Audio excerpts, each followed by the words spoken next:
Bueno, al final las marcas yo creo que son muy conscientes de la realidad, del momento en el que vivimos, de que muchas veces estar en redes también requiere de tener pues un manual de estilo, ¿no? O de saber exactamente lo que queremos comunicar, ¿no? Muchas veces se habla de la relevancia cultural, que es un concepto que a mí me gusta mucho, que al final tiene que ver con que las marcas conecten con algo que es relevante para sus audiencias. Hay casos de éxito, hemos tenido alguna campaña ya que ha saltado de las propias redes sociales del grupo, ha saltado a emisión en formato vertical, que esto me parece, esto me parece rompedor y me parece una prueba maravillosa para demostrar también esa confluencia de audiencias. Sí, yo creo que al final muchas de las tendencias que vemos que son cíclicas, ¿no? Creo que podría pasar incluso esta vuelta más romántica a la confianza, al compromiso, a lo que hablábamos antes, sí que es, pero porque lo vemos en el día a día de cómo se involucran las marcas y cómo quieren hacer llegar su mensaje en momentos muy puntuales, de una manera cuidada, de una manera contrastada, donde me asocio a determinados valores.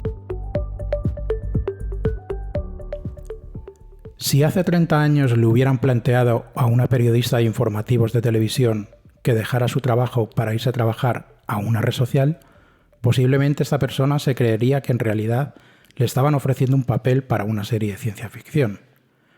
Y la trama de esa serie fantástica quizás se complicaría más en su segunda temporada cuando a esa misma periodista, en un giro de guión inesperado, volviera 8 años después a su canal de televisión de origen a tratar de conseguir generar ingresos a través de esas redes sociales en las que había estado trabajando.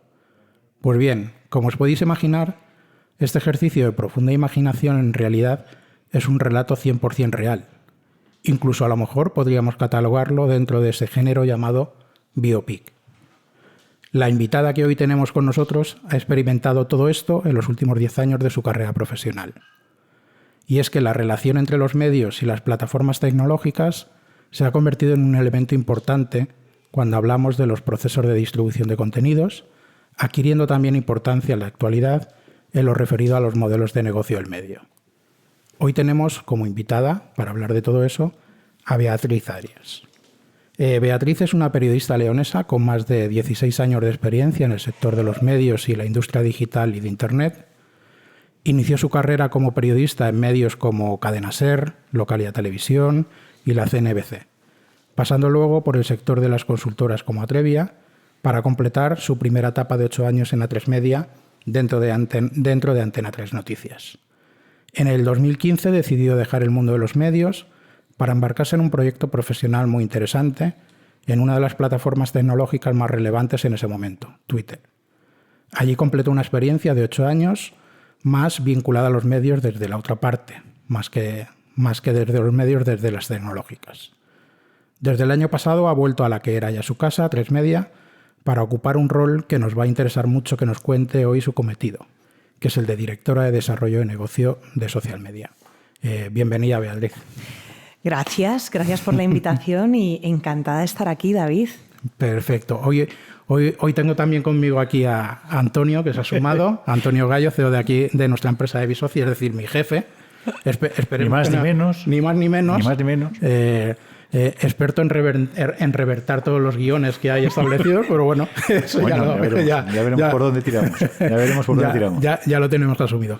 Beatriz, por lo menos te voy a hacer la primera pregunta que tenía planificada. Luego ya veremos por dónde sale, dónde sale el tema, ¿no? A mí la verdad que encontrar en una misma frase el término social media y negocio en el mundo de los medios me pone muy contento después de muchos años, ¿no? Explícanos cuál es, de manera muy resumida, cuál es tu cometido dentro de A3 Media como directora de desarrollo de negocio de social media. Bueno, pues creo que es una gran cuestión, ¿no? Una gran pregunta. Al final estamos en un momento en el que ya todos somos muy conscientes del papel o de la relevancia que tienen las redes sociales. Se ha hablado mucho de contenido en los últimos años, pero parece que ya va llegando el momento a los medios de que se planteen, de que es fundamental y relevante, ¿no? Crear determinadas unidades de negocio que puedan de alguna manera unir ambas cosas, ¿no? Cómo generar ingresos a través de todo el entramado de las redes sociales donde tantos recursos y tanto talento se destina, ¿no? Entonces, en resumidas cuentas, un poco mi rol o mi posición dentro del grupo A3 Media tiene que ver con esto, ¿no? Con cómo generar ese volumen de negocio de manera transversal en todo el grupo a través de todas las redes sociales, que son muchísimas. Por lo tanto, es decir, parte de tu trabajo es conocer muy bien todos los departamentos con los que tienes que trabajar, lo cual tiene su nivel de dificultad, entiendo, ¿no? Correcto. Hay una gran parte destinada internamente a colaborar de manera transversal con todas las áreas, empezando por nuestro equipo comercial y siguiendo con todos los equipos digitales de la casa, más otras unidades de negocio, ¿no? que pueden estar involucradas. Y luego hay otro papel muy relevante externamente que comprenderéis que entiendo por mi trayectoria, que tiene que ver con esa comunicación o interacción con las redes sociales, ¿no? Al final, ser el interlocutor con una plataforma tiene algo que ver con una alianza estratégica, pero muchas veces las plataformas no diferencian la parte orgánica de la parte más de inversión publicitaria y, por lo tanto, tener la doble perspectiva a la hora de hablar de algo tan grande como el grupo líder audiovisual del momento, pues tiene bien tener esta experiencia, ¿no? Bueno, ni más ni menos. Vea, ni más ni menos. Además, con toda la experiencia que tienes en las redes sociales, y me parece que vas a hacer magia de esto. No solamente magia, sino que además hay muchas barreras que el mercado ya ha establecido, que es que no puedes unir el mundo del contenido, la creación de contenido, los medios de comunicación, con el mundo de la pasta, el mundo del negocio, y hay una barrera ahí que hay que tirar, o que estamos todos intentando tirar de alguna manera, y es una muy buena noticia que tú te dediques a esto, ¿vale? Viniendo desde la plataforma, con los inconvenientes que tiene de trabajar en una plataforma junto con los medios. Has vivido esa relación entre plataforma y medios. Bien, entonces, ¿cuáles crees que es la reacción que están teniendo las marcas para acercarse a ese mundo? Al mundo en el que los medios de comunicación tienen mucho que decir en las redes sociales. Yo creo que las marcas son muy conscientes en este momento presente de cómo poder integrar sus mensajes y cómo conectar con todo lo que está pasando a través de los medios más confiables, ¿no? que siguen siendo los legacy. O sea, por poneros un ejemplo, A3 Media ha sido elegida por la revista Newsweek el medio más confiable, ¿no?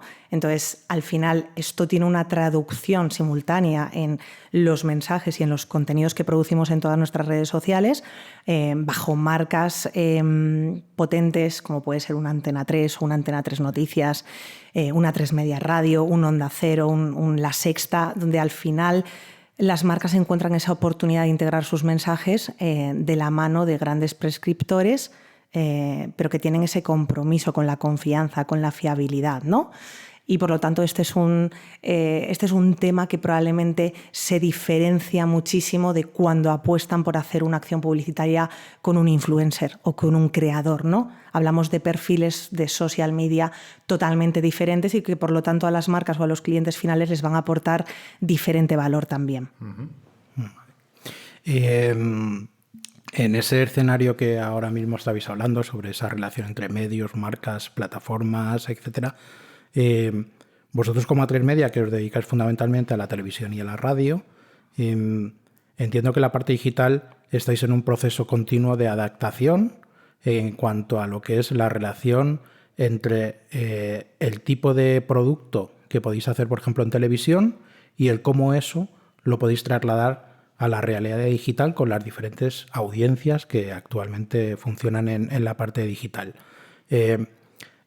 Concretamente en el mundo televisión y el mundo plataformas, entiendo que ahora mismo también estáis viviendo un momento de qué hacemos, ¿no?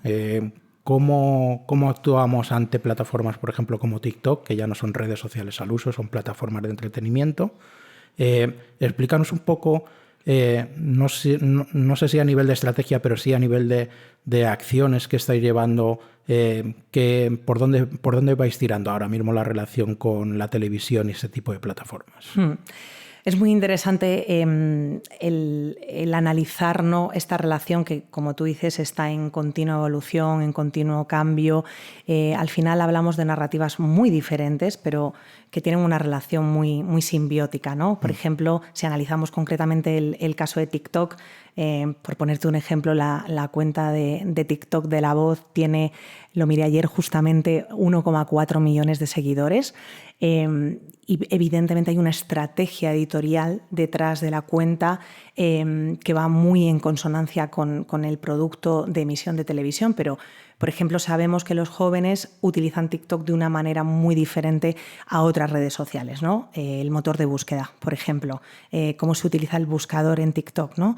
O la manera en la que nos podemos encontrar el entretenimiento en TikTok. Bueno, pues al final ese tipo de formas nuevas de consumo hacen también que sea fundamental saber qué voy a destinar o qué tipo de contenido y en qué formato a cada red social y en qué momento, porque evidentemente el producto televisivo que es en directo continúa siendo en directo.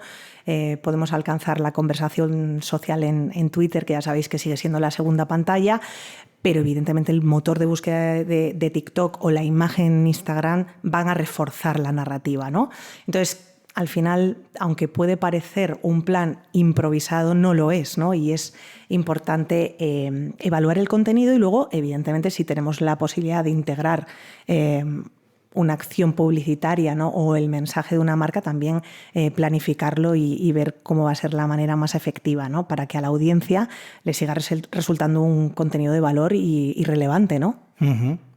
Y hablas de contenidos, ¿no?, y de cómo con productos ya propios de las televisiones, los propios programas que tenéis, ya establecéis una serie de criterios con una serie de contenidos. Pero si hablamos en términos de audiencia, lo que sí vemos, y está un poco en la conversación de todo el mundo, es la dificultad de los medios convencionales o de la televisión en este caso a llegar a unas audiencias digitales muy determinadas, ¿no? ¿Cómo trabajáis ese tema? Porque entiendo que es complicado, que no es fácil trabajar eso. ¿Trabajáis alianzas con otros tipos de proyectos que ya están implantados en ese tipo de audiencias? ¿Cómo lo planteáis? Al final se trata de apostar por el contenido, ¿no? Es decir, si tú tienes un buen contenido, va a ser mucho más fácil llegar a esa ampliación de audiencia, generar curiosidad, generar notoriedad, relevancia, pero evidentemente todo tiene que conllevar una estrategia, ¿no?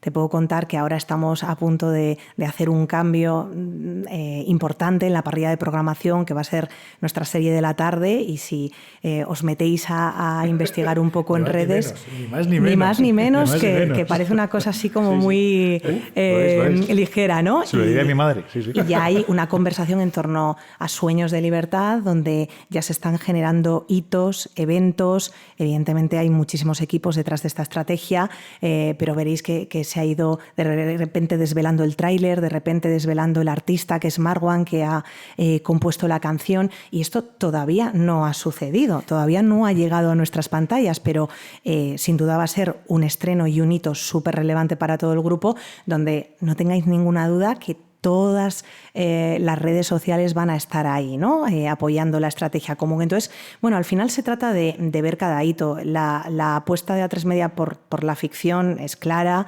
pero si hablamos, por ejemplo, de una cobertura de un hecho noticioso o informativo, como puede ser cualquier ¿no?, noticia que suceda, pues el equipo de Antena 3 Noticias también, ¿no? Se encarga no solamente de movilizar, animar, formar a todos sus profesionales en estas nuevas narrativas de redes sociales, sino también en buscar cuál puede ser el mejor contenido para un determinado perfil y que quizá no tiene nada que ver con lo que luego vamos a ver en emisión, ¿no? Por lo tanto, va a completar también ese consumo a nivel de espectador o a nivel de usuario. Uh-huh. Toma ya. El otro día, aquí David hizo un informe súper interesante del nivel de engagement que tenían los medios de comunicación y el que tenían las principales marcas. Y la verdad es que ahí hay muchos datos y algún día deberíamos de dedicarle hay que solamente un más. una horita a hablar sobre los resultados de ese informe. Sí. El dato final es que los medios de comunicación tienen 6 veces más engagement que las marcas. 6. Es lo que tú estabas diciendo antes relacionado con la relación que tienen los medios de comunicación con sus audiencias. Fíjate, 6 veces más publicando, no sé cuál es el dato, a lo mejor publicaban 1000 veces más que las marcas. Sí, claro, es una brutalidad. La diferencia que aun publicando una barbaridad, enorme, publicando una barbaridad, el engagement de los medios de comunicación versus las marcas es muy alto. Hablamos de todos los medios y hablamos de las principales marcas de España. Bien, o sea que hay un dato que a favor de los medios de comunicación y de esa estrategia que estáis llevando. Pero a mí hay una cosa que no dejo no se me quita de la cabeza. Nosotros trabajamos con todos los medios o con casi todos los medios y tenemos más posibilidades de no vivir tan polarizados. Cuando trabajas en un solo medio, tienes un posicionamiento. Ya sea, en vuestro caso tenéis mucha parte de entretenimiento, pero también tenéis mucha parte de posicionamiento ideológico, político, y ahí se polarizan las cosas. Las redes, que lo vivimos y lo tocamos, se polarizan, más allá del entretenimiento, que ahí entendemos que no hay problema. ¿Cómo ves tú que las marcas quieren estar en esos entornos? ¿Cómo ves que conviven? ¿Y qué frenos encuentras con las marcas para que eso se realice? Bueno, al final las marcas yo creo que son muy conscientes de la realidad, del momento en el que vivimos, de que muchas veces estar en redes también requiere de tener pues un manual de estilo, ¿no? O de saber exactamente lo que queremos comunicar, ¿no? Muchas veces se habla de la relevancia cultural, que es un concepto que a mí me gusta mucho, que al final tiene que ver con que las marcas conecten con algo que es relevante para sus audiencias, ¿no? Y por lo tanto, si hablamos de eventos deportivos es clara la conexión, pero de repente tú puedes tener un hito más relacionado con la ficción o una alfombra roja y sabes que a tus seguidores o usuarios les va a interesar y por qué no estar ahí presente, ¿no?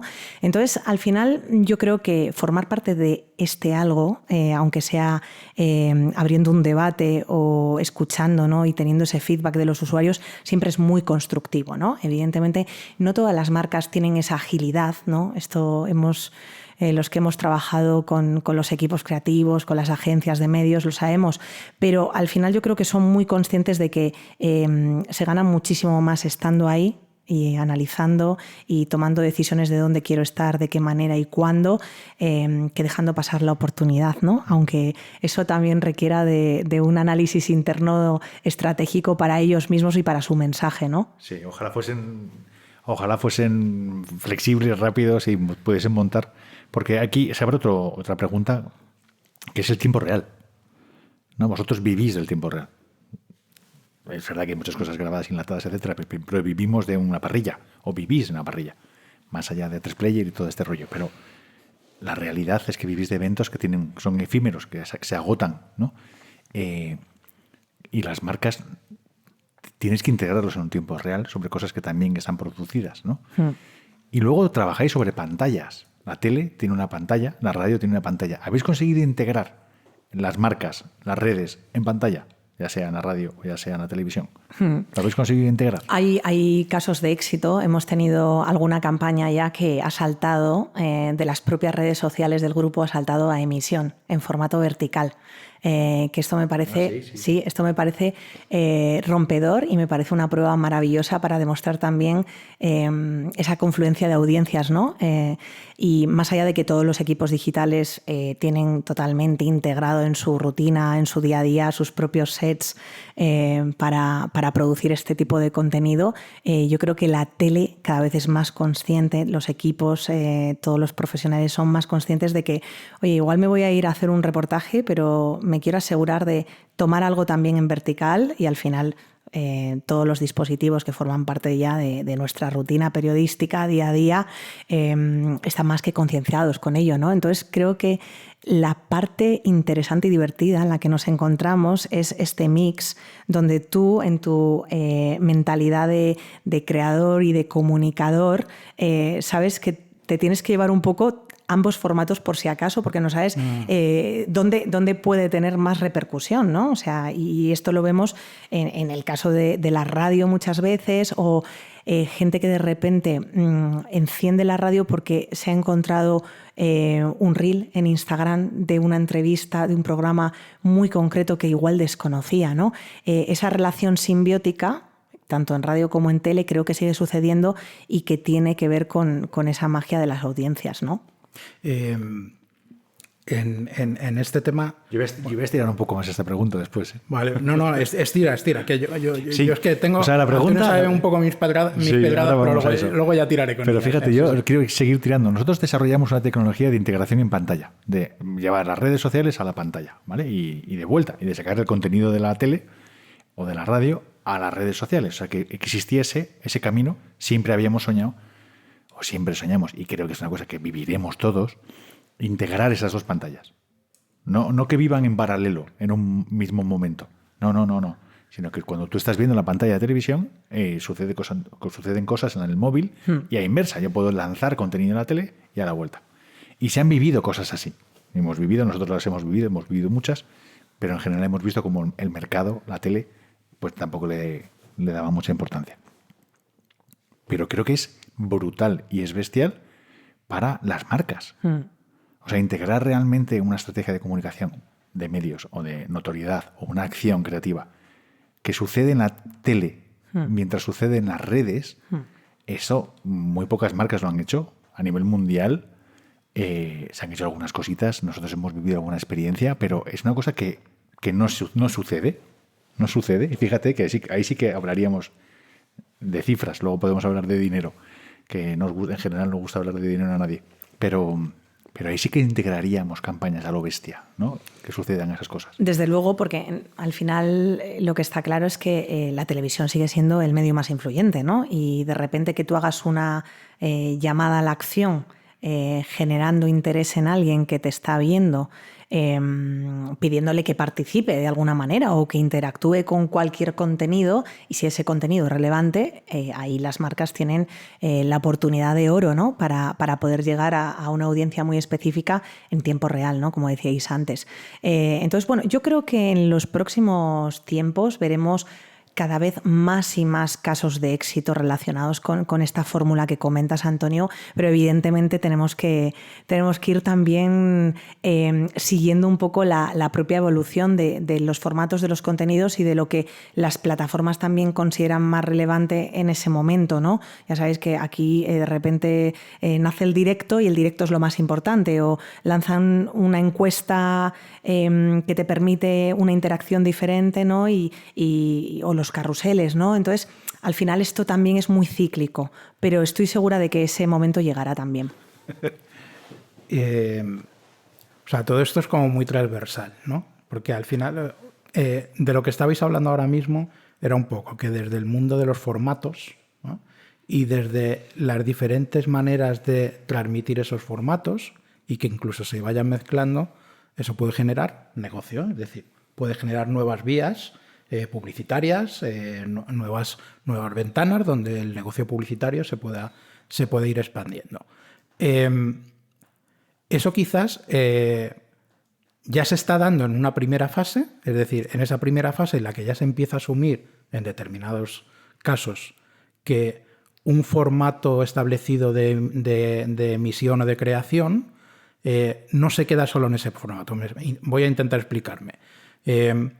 En el mundo streaming, o sea, tú generas un contenido en streaming, ya sea en YouTube, ya sea en Twitch, me da lo mismo, y que en realidad es un directo. Pero que muchos de esos directos que se generan, el potencial de ese contenido no es el directo en sí mismo, porque a lo mejor tiene muy poca audiencia, ¿vale? Pero ese directo luego, el gran trabajo que tienen en términos de contenido es convertir ese directo de una emisión de 1 hora, de 2 horas, de 30 minutos, de lo que sea, en múltiples contenidos distribuidos en múltiples plataformas. Y ahí entran los formatos publicitarios. Yo creo que eso ya se está dando. Y que incluso de manera muy, sin pensarlo mucho, ya se está asumiendo y se está dando. Ahí es donde a lo mejor en esa gran distribución de formatos diferentes de una sola emisión, el tú poder crear múltiples piezas en diferentes plataformas, ¿las marcas tienen cabida ahí en todo eso? Os pregunto, ¿eh? No... Yo creo que sí. Yo creo que estamos viendo algunas fórmulas relacionadas con los directos que, más allá de, como tú bien mencionas, el acumulado de audiencia en ese momento, tiene que ver más con la segunda vida que va a tener el streaming a posteriori, ¿no? Creo que aquí donde está el verdadero reto es en la línea de guión de todo el directo, ¿no? Porque vemos directos que de repente pueden tener picos, o por poneros un ejemplo, ¿no? Existe gente que escucha partidos de radio en directo cuando lo único que ves en el streaming son unas ondas, y muchas veces los números son bastante más altos que el propio directo donde tú estás viendo una imagen en tiempo real, ¿no? En vídeo. Por lo tanto, esto habla mucho también de cómo consumimos esos directos. Entonces, yo creo que de cara a las marcas, ahí lo que tenemos que ver es que, en primer lugar, ellas siguen siendo súper conservadoras en cuidar su imagen, ¿no? Y aunque sea un falso directo, en cómo lanzan los mensajes, la imagen súper cuidada. Por lo tanto, yo creo que los directos tienen que tener esta línea argumental, y para ellos también es fundamental. Pero veremos, vamos, en TikTok, no sé si alguna vez ya os han impactado, vemos sugerencias de gente que convierte su negocio en un verdadero escaparate en ese momento, y que seguramente luego aproveche, ¿no? para clipear y darle una segunda distribución, como tú mencionas, David. Uh-huh. Dispara, Antonio. No, ahora mismo estoy bloqueado. ¿Sí? Sí. Es que me encanta, porque es verdad que, o sea, la gran duda que tenemos todos, y es como es nuestro foco de trabajo, es cómo vamos a migrar la pasta que ahora mismo se está gastando en entornos donde, son súper aburridos. O sea, las marcas entran en las redes sociales y es que ninguno caemos en relación con las marcas. O sea, es que no queremos tener marcas delante. O sea, la red social que sea. Pero claro, cuando estamos hablando de contenido, estamos hablando de esa relación que tiene que existir, ese engagement que tiene que existir con un contenido concreto, y nos lo lleva, y pensamos el potencial que tiene que las marcas entren en esa relación, no solamente el potencial económico, sino el potencial relacional que hay. Dices, es que es brutal. Y de hecho, la mayoría de los grandes éxitos cuando combinamos ambos mundos han sido oportunidades que se han generado. No hay detrás, ¿no? Han sido, oye, pues los de no sé quién hicieron no sé cuánto y lo reventaron. Pero fueron, ¿no? Los de Telepizza hicieron no sé qué y fue la leche. Pero que realmente estrategias que vinculas el contenido, el tiempo real, la pantalla, la tele, le da una presencia a las marcas, le va a dar una presencia a las marcas, que soñamos con eso desde hace muchos años, pero le va a dar una presencia a las marcas tremenda. Fuera de los estereotipos de los formatos publicitarios tradicionales de 20 segundos, o el vídeo en Twitter, o no sé qué, o el nativo en Meta, o lo que sea, ¿no? O sea, que son formatos que no queremos. Que no queremos ninguno, pero que esta combinación que Bea lidera en esta casa tan potente tiene un potencial que es brutal.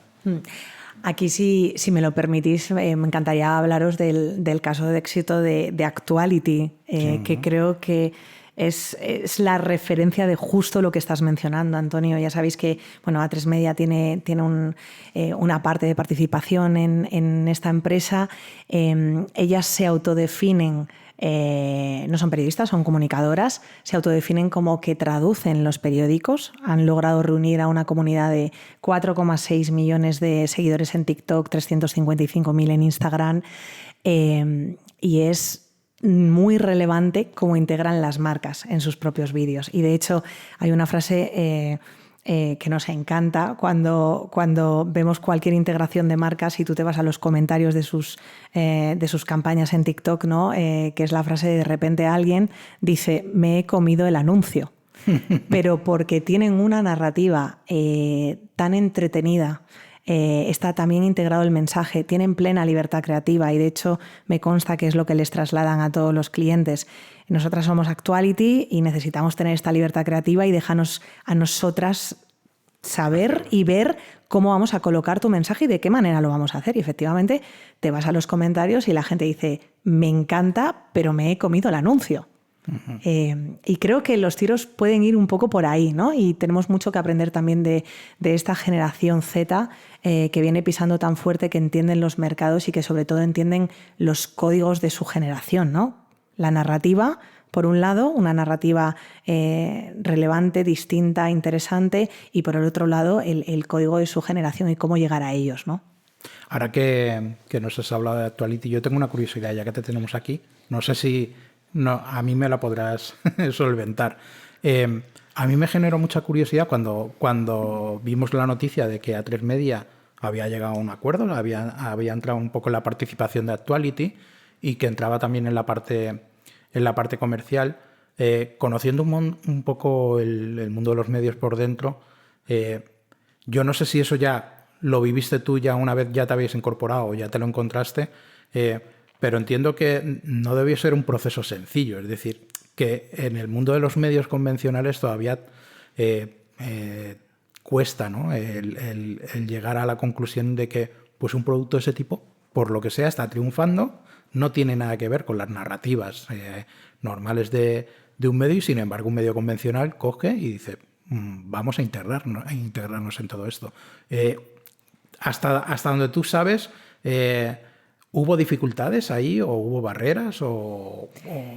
Cuando yo me incorporé, ese paso ya se había dado y por lo tanto tuve la suerte de conocerles y conocerlas muy pronto, pero no viví esa operación, ¿no? Es cierto que, bueno, al menos todo lo que yo veo es que se ha vivido con mucha naturalidad, ¿no? Porque al final todos los negocios, todas las patas de negocio del grupo, empezando por los 2 canales de televisión, la radio, es decir, hay una diversidad por la que se apuesta increíble, ¿no? Y por lo tanto yo creo que el paso de Actuality completa y refuerza ese mensaje de diversidad y apuesta por el compromiso y por diferentes tipos de negocio, ¿no? Y en el caso de ellas es que al final te encuentras una narrativa diferente, que lo hacen muy bien, que saben cómo llegar a todas esas nuevas audiencias y que de alguna manera no tiene nada que ver con el resto, ¿no? Y de hecho ellas son absolutamente independientes, nosotros les apoyamos, les ayudamos, pero o sea, siguen manteniendo esta independencia que es también su esencia, ¿no? Así que te diría que con mucha naturalidad e incluso viendo qué sinergias, ¿no?, pueden nacer ahora que ya forman parte de la casa, ¿no?, entre nosotros, el equipo comercial, o sea, ellos trabajan ya muy de la mano, así que yo creo que surgirán nuevas ideas incluso. Y, o sea, yo tengo una duda con esto, que es precisamente, creo que lo que estabas diciendo ahora, a lo que te referías, es el intentar hacer algún tipo de contenido, en este caso con Actuality, pero integrado ya dentro del ecosistema de A3 Media, de algún programa o lo que sea. No es un concepto muy arriesgado. O sea, pensando en las audiencias, en quién consume un producto de este tipo, si lo van a consumir, aunque sea ese producto, en otro entorno diferente, puede ser un proyecto con mucho riesgo, ¿no? Porque... ¿Ellas han hecho alguna colaboración ya a estas alturas, por ejemplo, con Sonsoles Onega, que al final hablamos de un programa que tiene actualidad, pero que tiene también crónica social, donde creo que destacaban una noticia? Por lo tanto, yo creo que al final es encontrar la fórmula, entiendo a lo que te refieres, pero creo que es encontrar la fórmula, ¿no? Si hablamos de, no sé, una redacción de noticias, por supuesto que ahí tenemos probablemente otro registro, ¿no?, y otra forma también de conectar con el espectador. Pero yo creo que estamos en un mundo en el que sobre todo tenemos que explorar y tenemos que probar y no nos tiene que dar miedo hacer una prueba y ver cómo evoluciona, ¿no? Y dejarnos sorprender también. Es bestial, pero es verdad, es así. Y cuando encuentras gente con la que probar, es más divertido todavía. No que tengas que convencer al ser humano que tienes enfrente que diga, vamos a probar. Venga, no. Pero si se suman probadores, mejor en la película, mucho mejor en la película. Y en relación a eso, ¿cómo ves tú que esto va a suceder? O sea, ¿cómo prevés tú que va a suceder? ¿Vale? Yo entiendo que esto es la bola de cristal, ¿vale? Pero como estamos en una especie de tormenta perfecta, ¿no? Hay muchas ganas por parte de las marcas de tener una relevancia mayor para el usuario y están un poco cansados de sus inversiones asépticas en Meta, en Google y demás. Por un lado, el mercado está viendo cómo Meta y Google no dejan de crecer. Entonces, estamos todos como con ganas de dejar de crecer, chicos, porque nos vais a matar a todos los demás. O sea, dejar de crecer. Entonces hay mucho foco puesto, tanto en los medios como en las agencias creativas, en conseguir que sucedan cosas, ¿vale? ¿Cómo ves tú los próximos años? Lo que puede llegar a pasar, ¿vale? Esa migración, esa aguja que queremos que se mueva de un lado hacia otro. ¿Cómo lo ves tú? Sí, yo creo que al final muchas de las tendencias que vemos que son cíclicas, ¿no? Creo que podría pasar incluso esta vuelta más romántica a la confianza, al compromiso, a lo que hablábamos antes, sí que es, pero porque lo vemos en el día a día de cómo se involucran las marcas y cómo quieren hacer llegar su mensaje en momentos muy puntuales, de una manera cuidada, de una manera contrastada, donde me asocio a determinados valores. Entonces, creo que probablemente, y esto no quiere decir que de repente la burbuja de los influencers o de los creadores vaya a decrecer, todo lo contrario probablemente, ¿no? Pero creo que sí que vamos a hacer este ejercicio cuando nos juntemos con los clientes y con las marcas de pensar, bueno, vamos a pararnos, vamos a ver qué es en el calendario los hitos más importantes para ti y de qué manera queremos colocar este mensaje y dónde, ¿no? Y creo que a partir de ahí hay mucho que contar y mucho que decir. Entonces, bueno, lo iremos viendo, pero creo que lo iremos construyendo entre todos. Sí, me encanta. Además, me encanta que el eje de lo que has dicho es confianza. Sí. Confianza. O sea, guay tal, la creatividad, guay la influencia, guay tal, todo eso. Confianza. Sí. ¿No? Confianza. Que nosotros lo que transmitimos a la sociedad es confianza. Y si pierde la confianza, hemos perdido todo, ¿no? El eje que os mantiene vivos a los medios, y me encanta que os mantenga vivos, ¿vale? Porque estamos en vuestro lado, en el lado de los medios, es la confianza, ¿no? O sea, ese compromiso que hay con la sociedad de hacer las cosas bien. Desde luego, ¿no? Desde luego. Y de poner en relevancia valores y seguir apostando por esa confianza que muchas veces se habla de ella, ¿no? Pero que se necesita también detectar en cosas mucho más concretas, ¿no? Y abrir debates relevantes para la sociedad y que vayan a aportarte algo, ¿no? Hablemos un poco de, si quieres, de David, y el romanticismo que estábamos poniendo aquí. Ya, vas a tumbar, tío. Se estaba poniendo ya un poco... Operaciones, estamos en plan romántico, hablando de los medios de comunicación. Bueno, pero y la función que tienen en la sociedad. Luego podéis volver, si queréis, y lo podéis enlazar con lo siguiente, ¿no? Vale. Todo eso que estáis hablando ahora, de esa hoja de ruta y de ese proceso que se sigue y que queda muy bien y que al final... Hay una parte muy, muy interesante que es la confianza en las marcas, en los medios. Pero bueno, todo eso se tiene que dar en un proceso en el que continuamente... esto no es nada sencillo. Es decir, la rueda de hámster. Todo se va complicando, ¿no? Y cada año sale algo y de repente que nos trastoca todo y que perdemos, que es muy fácil perder el foco. Yo siempre pierdo el foco. Pero es muy sencillo, ¿no? Pero si hablamos de tendencias, en todo ese contexto y escenario del que estábamos hablando ahora...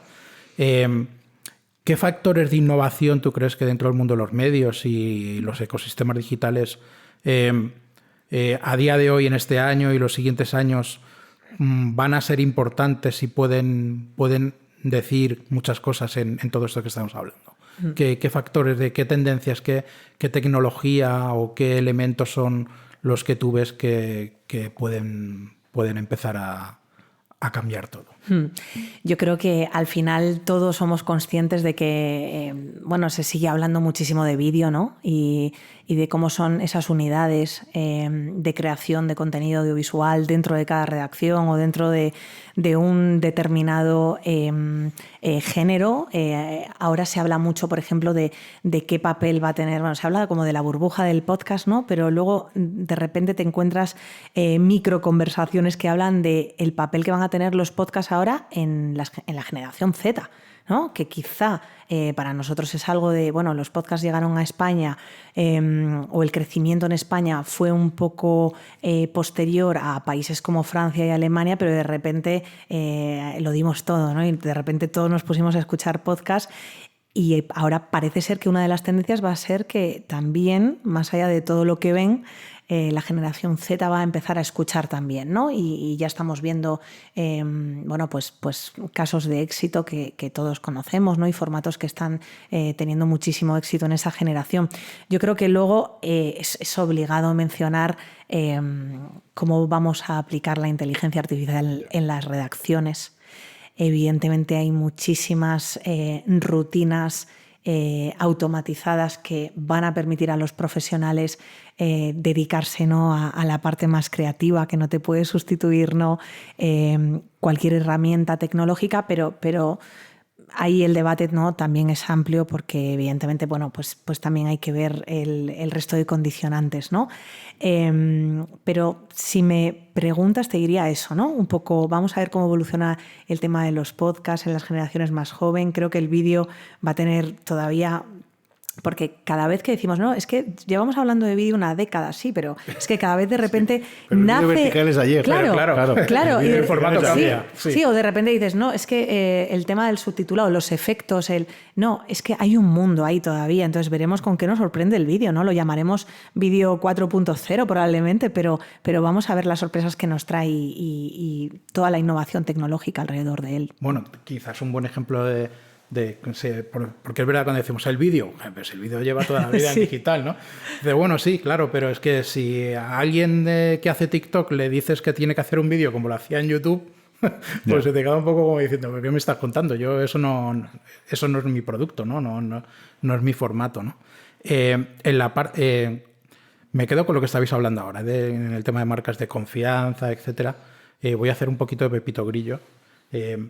Porque una de mis pedradas actualmente es la inteligencia artificial. Sin tener prácticamente ningún conocimiento muy básico, como creo que la mayoría tenemos, sí que hay un aspecto que sí que creo que por lo menos por parte de los medios de comunicación debe ser muy importante tocar en todo lo que se refiere a la inteligencia artificial. Y tú que has vivido en el mundo redes sociales, plataformas durante varios años, yo creo que eso se puede explicar muy bien con la experiencia que hemos tenido todos con las redes sociales. Las redes sociales han influyen muchísimo socialmente, me refiero. Es decir, no es un producto que ha tenido éxito solo porque ha tenido éxito, sino porque socialmente se ha tocado todas las capas, ¿no? Y nos afecta a todos. Parece ser que la inteligencia artificial va por ahí, o incluso los expertos dicen que va a ser todavía mucho más, que va a influir mucho más en todos nosotros.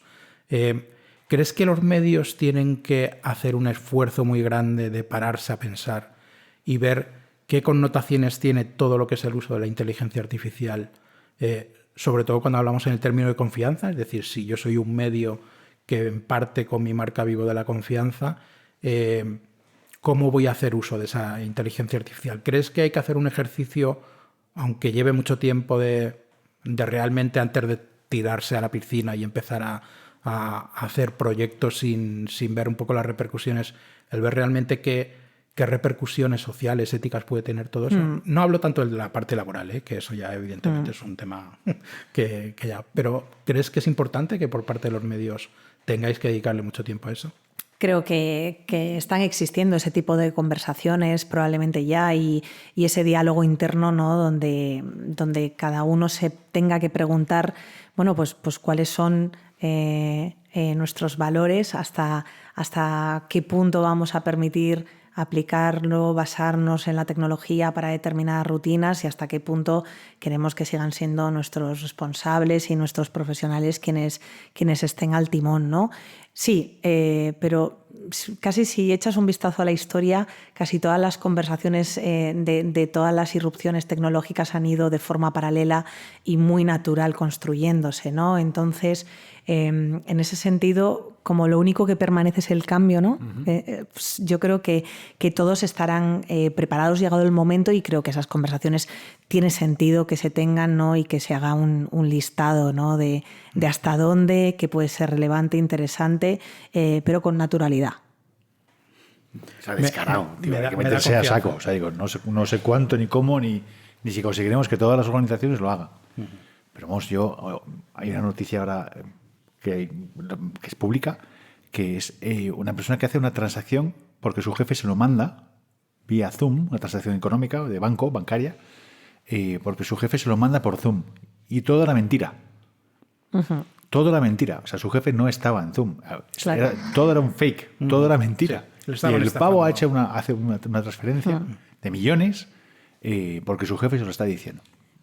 Vuelvo al tema de la confianza. O sea, claro. La inteligencia artificial nos tiene que ayudar a producir mejor, probablemente más seguro, más barato, más rápido, a personalizar muchísimo más los mensajes.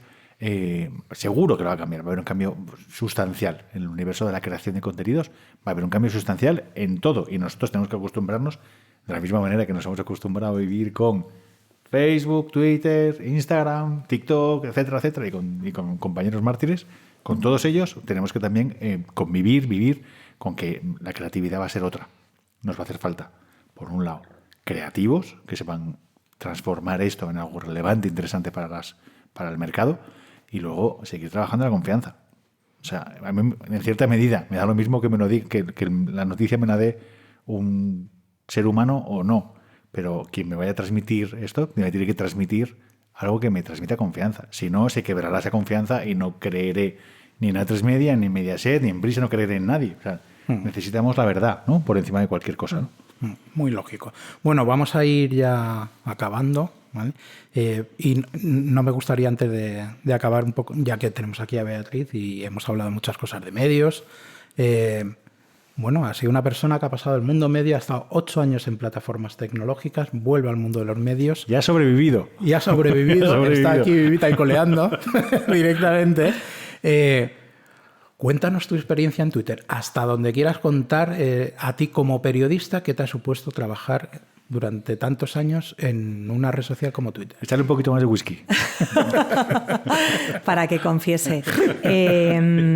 Probablemente pueda definirlo por ser un poco más sintética en la aventura más apasionante hasta el momento, porque no sabemos lo que llegará ahora, que una periodista como yo, motivacional, haya podido vivir y experimentar, ¿no? Creo que me incorporé al equipo de Twitter España en el momento más interesante de la plataforma, en 2015, cuando estábamos descubriendo que ver la televisión con Twitter era divertido, que te podías pasar 3 horas y media de una gala de los Goya porque te resultaba interesante lo que otras personas en un lugar geográfico diferente a ti podían estar pensando, y poco a poco se fue construyendo aquello de Twitter es el sofá más grande del mundo. Eso me permitió trabajar con todos los medios de comunicación más relevantes del país y de parte del sur de Europa, con todos los grandes comunicadores, con todos los periodistas de referencia que te preguntaban, bueno, ¿por qué tengo que estar yo aquí y qué me puede aportar y de qué manera consigo interactuar o llegar a contar esta información o a que mi reportaje sea más atractivo? Y de repente, de un día casi para otro, nos encontramos que un poco todos los responsables de ser embajadores de la plataforma teníamos que lanzar el primer producto de monetización, ¿no? Y de repente íbamos a generar negocio con todos esos grandes generadores de contenido que habían estado volcándose en la plataforma tantos años, y que íbamos a poder de repente tener un acuerdo con ellos para que también tuvieran beneficios. Bueno, pues fue apasionante, más allá de la etapa que todos conocemos y que evidentemente cada usuario tendrá su opinión de lo que se ha convertido Twitter a día de hoy, pero sigue siendo una plataforma donde yo me entero de cosas y donde si personalizas tu cuenta sigue habiendo usuarios que te pueden aportar, ¿no? Microcomunidades súper interesantes. Más allá de lo que fue el viaje con todo ese grupo excepcional de profesionales con el que tuve la suerte de coincidir. Pues la verdad que me das mucha envidia. Qué guay, era un equipazo, Sí, eso es verdad. Yo he llegado a vivir hasta un debate electoral hecho en Twitter, exclusivamente en Twitter, en un evento aquí, no me acuerdo dónde era, por ahí cerca detrás de Caixa Forum, que era increíble. O sea, la relevancia en sí que eso generaba era... Yo creo que, me imagino que en algunos momentos de vuestro trabajo y durante todo ese periplo, más de una sensación de vértigo habéis tenido, ¿no? En determinados momentos, como decir,